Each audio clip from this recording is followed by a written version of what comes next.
मंदिर है या मस्जिद, यहाँ पहले पूजा होती थी, यहाँ शुरू से ही अजान होती थी। दलील के बाद दलील, कभी हिंदू पक्ष से तो कभी मुस्लिम पक्ष से। देश भर की कई अदालतों को भी ये सुनने की आदत सी हो गई है। हाल फिलहाल की बात करें तो देश भर में कोई ऐसा कोना नहीं जहां मंदिर मस्जिद की बहस पर चर्चा न हो रही हो। बीते महीने और इस माह के शुरुआती हफ्ते को ही देख लें। पहले संभल में मस्जिद के मंदिर होने के दावे को लेकर सर्वे हुआ, हिंसा की आग भड़की, लोगों की मौत हुई। संभल की हिंसा की आग अभी ठीक से बुझी भी नहीं है कि अब बदायूं की जामा मस्जिद को नीलकंठ महादेव मंदिर बताया जा रहा है। बदायूं की जामा मस्जिद कभी मंदिर था या नहीं, ये तो शोध का विषय है।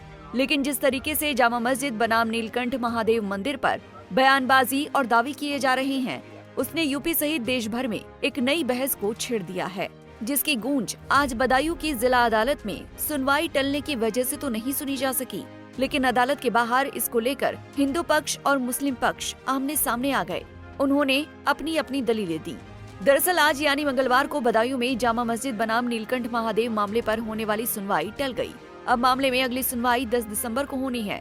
सुनवाई टलने के बाद बदायूं की जामा मस्जिद को बादशाह शमशुद्दीन अल्तमश द्वारा 850 साल पहले बनाने का दावा करने वाले, मस्जिद के अंदर किसी भी मूर्ति न होने की बात करने वाले मुस्लिम पक्ष के वकील असरार अहमद ने बताया कि हिंदू पक्ष ने तो ये बताया ही नहीं कि कब जामा मस्जिद में पूजा की जाती थी, इसीलिए हिंदू पक्ष को दावा करने का कोई अधिकार नहीं है। उन्होंने वर्शिप एक्ट 1991 का जिक्र करते हुए हिंदू पक्ष के दावे को बेबुनियाद बताया। उन्होंने ये दावा दायर किया है कि हमें पूजा का जो है उसमें इंटरफेरेंस ना करें। हमारी जब इंटरफेरेंस अगर पूजा कभी हो रही होती तब इंटरफेरेंस की सवाल था, ना कोई इन्होंने दिखाया कब तक पूजा कर रहे थे नहीं कर रहे थे। तो इन्हें कोई काज ऑफ एक्शन नहीं है, इन्हें कोई दावा दायर करने का। 1991 का एक्ट बार करता है, वक्फ एक्ट बार करता है, और इन्होंने हमारे खिलाफ कोई काज ऑफ एक्शन कारण मुकदमे का जो है जरूरी है, जो होना चाहिए वो नहीं है। वादी पक्ष के वकील का कहना ये है कि आपने स्टार्टिंग में लेटर कोर्ट में जमा किया कि ये पुरातत्व विभाग की जमीन। हमने नहीं जमा किया है कोई। तो आप ये मानते हैं कि ये पुरातत्व विभाग के अधीन है या नहीं? अधीन नहीं, हमारे अधीन नहीं। हमारा आज तक पुरातत्व विभाग में दर्ज है, अधीन नहीं है। ना कोई आज तक मेंटेनेंस हुई, ना पुरातत्व विभाग ने आज तक इस पर कोई खर्चा किया है। तो जब पुरातत्व विभाग की और दर्ज है, ये अगर दर्ज है तो पुरातत्व विभाग का कानून ये कहता है जो पुरातत्व विभाग में दर्ज है तो पुरातत्व विभाग के खिलाफ जुडिशियल सिविल कोर्ट को नहीं है, मुकदमा नहीं हो सकता। अब इसमें क्या हो सकता है भाई? हो सकता बहस होगी, सूट मेंटेनेबल पे बहस होगी। सूट मेंटेनेबल है या नहीं? हमारे हिसाब से तो सूट किसी हालत में मेंटेनेबल नहीं है। एक एक्ट से नहीं, कई एक्ट से बाहर है, कई प्रोविजन से बाहर है। अगर ये मान लिया मेंटेनेबल मान लिया तो कोई मुकदमा ही नहीं होगा जो मेंटेनेबल नहीं माना। जैसा जाएंगे मेरे घर का मुकदमा कर देंगे और कहेंगे किसका सर्वे करा लिया, मैं मालिक हूँ, तो ये हो जाएगा। इससे कुछ नहीं होगा।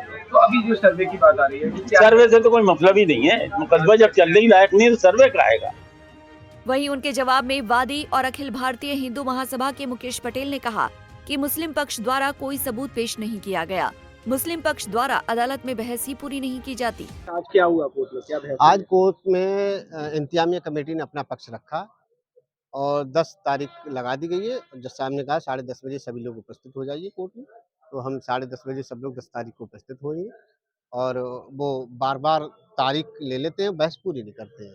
क्या बहस हुई है आज कोर्ट? आज वो उन्होंने कहा कि ये नीलकंठ महादेव का मंदिर नहीं है, ये जो है जामा मस्जिद है, इनका इल्तुतमिश ने बनवाया है। वो अपनी तरह तरह की अपनी टिप्पणियाँ अपनी बात रख रहे हैं, उनसे हमें कोई वो नहीं है, वो अपनी बात रख रहे हैं। उसके बाद जब उनकी पूरी बहस हो जाएगी उसके बाद हिंदू महासभा अपना पक्ष रखेगी। उन्होंने अब तक क्या सबूत पेश किए हैं? अभी उन्होंने कोई सबूत नहीं पेश किया है, नहीं कोई डॉक्यूमेंट उन्होंने पेश किया है। उनके पास उन्होंने एक बार मैं ये बात आपके सामने नहीं बोलूँगा, वो कोर्ट की बात कोर्ट में रहने दीजिए। वो कोई सवाल ही नहीं उठता, हम पहले से ही तैयारी कर कर आए हैं। तो 1991 वाला जो एक्ट की बात करते हैं वो इस पर लागू ही नहीं होता है। इस मामले में नीलकंठ महादेव मंदिर से पेश होने वाले वकील वेद प्रकाश साहू का कहना है कि मुस्लिम पक्ष जिस वर्शिप एक्ट का हवाला दे रहा है वो इस मामले में लागू ही नहीं होता। आज सुनवाई को लेकर क्या मामला रहा?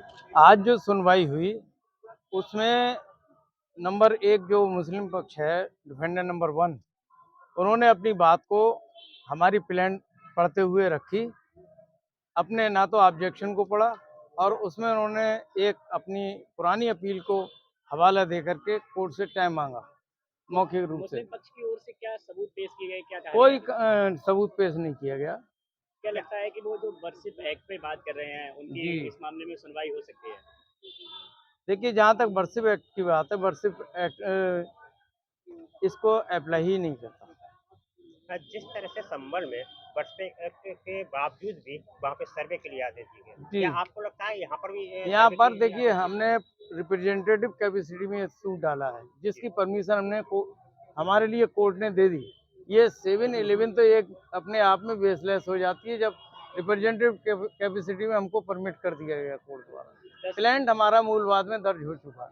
क्या लगता है आपको अगली इस सुनवाई देखिए, के बाद अगली क्या में कोर्ट सुनेगा, हम अपनी बहस करेंगे, वो अपनी बहस करेंगे, बाकी कोर्ट का निर्णय होगा।